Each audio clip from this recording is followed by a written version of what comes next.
I have a box of medals under my bed for battles I won overseas. But my biggest defeat, well, it happened right here in my own living room.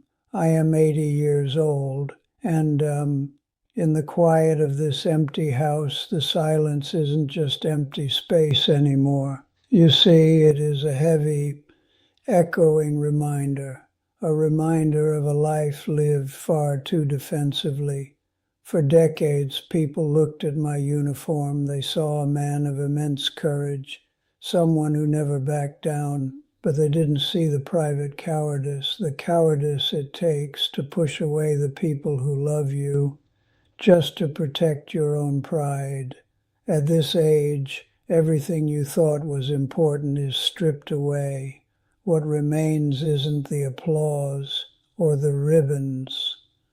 What remains is only the brutal, honest truth.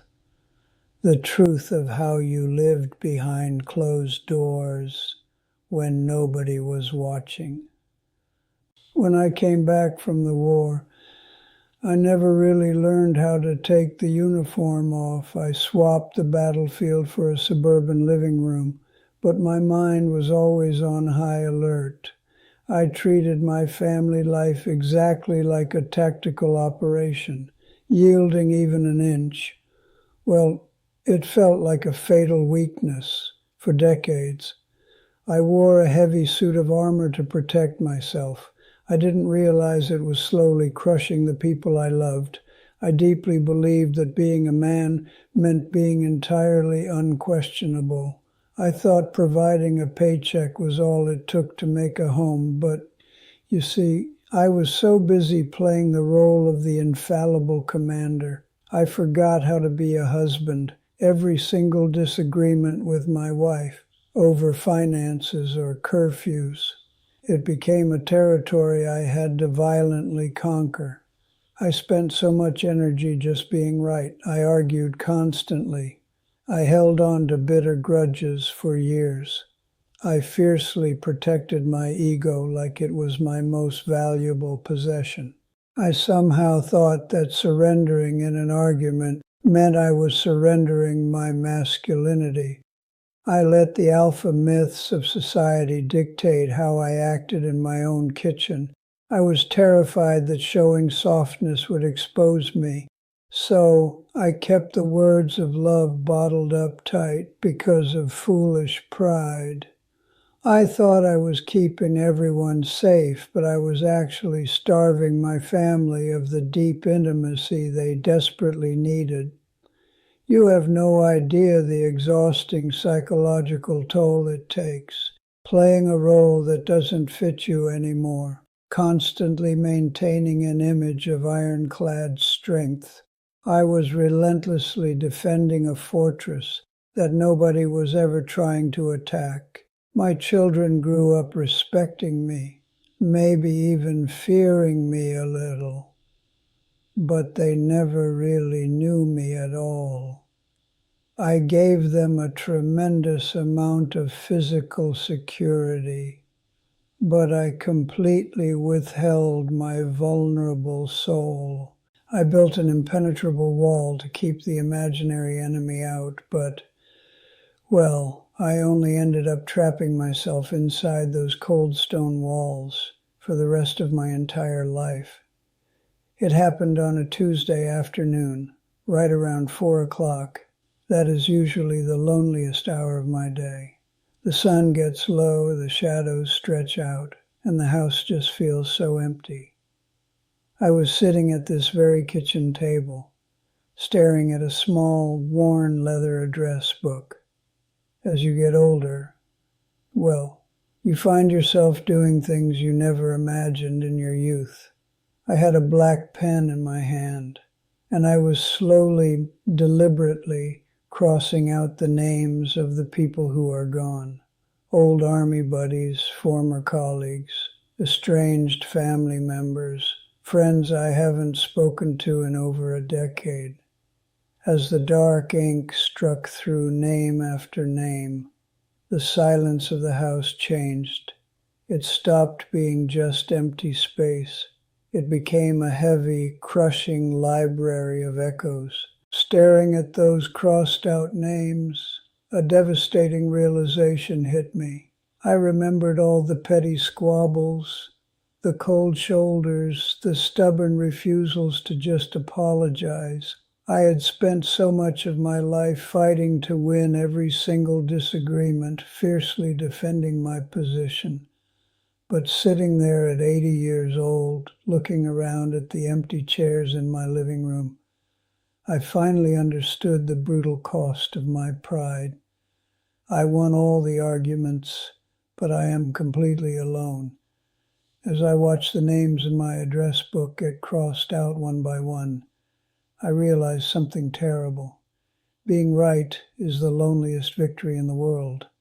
I spent 60 years treating my own home like a hostile environment, fighting the absolute wrong enemy. The profound, heartbreaking truth dropped right onto that kitchen table. Kindness was always the correct answer, regardless of what the argument was about. I had traded my family's love for the empty trophy of being right. It was a tragedy. People ask if I have regrets. Well, of course I do. Only a fool says they don't. But at 80, you learn something painful. There is a massive difference between regret and remorse. I regret risks I didn't take or vacations we never took. But what remains, what keeps me awake, is the deep, aching remorse for the times I simply wasn't kind. I look back now, and I don't think about the big arguments I won. I think entirely about the small, beautiful moments, the quiet moments that I bulldozed over with my pride.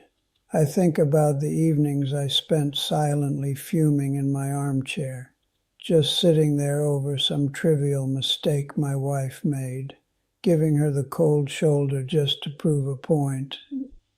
If I could go back, I wouldn't seek another apology from her. I would just linger longer over a cup of coffee with her. I would listen to the sound of her voice with more intent, instead of just, planning my next defensive counterattack. I demanded total discipline and perfection from my children. I treated our lives like a military project that needed flawless execution. I was terrified of any flaws in our family record.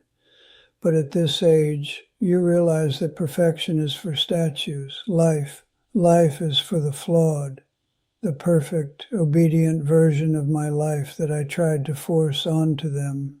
It was just a cold, boring museum, while the messy, loud, flawed version of a family is what actually makes a warm home. For decades, I guarded my reputation and my absolute correctness like they were permanent trophies. I thought my strict authority was a true measure of my soul, but sitting here today, I look at my aging hands and I realize they are completely empty. You see, when we are younger, we wait for the big moments. We think life is made of these giant mountain peaks. Peaks of being victorious, of being the boss, of being right, but it is not. Life is entirely made of the quiet, the simple walk between those peaks. And my massive, stubborn ego completely ruined that beautiful walk. I traded the joy of simply experiencing my family for the exhausting job of commanding them. I let my absolute need to win steal the only things that actually mattered. It just completely and utterly breaks my aging heart. If you are listening to my voice right now, I need you to listen very carefully. If you are currently giving your partner the silent treatment, or if you are holding on to some bitter grudge, if you are refusing to apologize because you think it makes you look weak, You are making a terrible mistake. I am begging you, unbuckle that 100-pound backpack of ego and ambition right now. Stop living in the cold, exhausting prison of your own stubborn pride. Let me tell you a profound secret about the very end of your life. No one is ever going to remember who won the argument. Your professional achievements and your absolute correctness, they have absolutely no weight in the soul's economy. What they will remember is the integrity and the love you kept along the way. You see, true strength does not come from your ability to dominate a room. True strength comes entirely from your character and your deep internal peace. Don't trade your family's heart for the empty title of being right.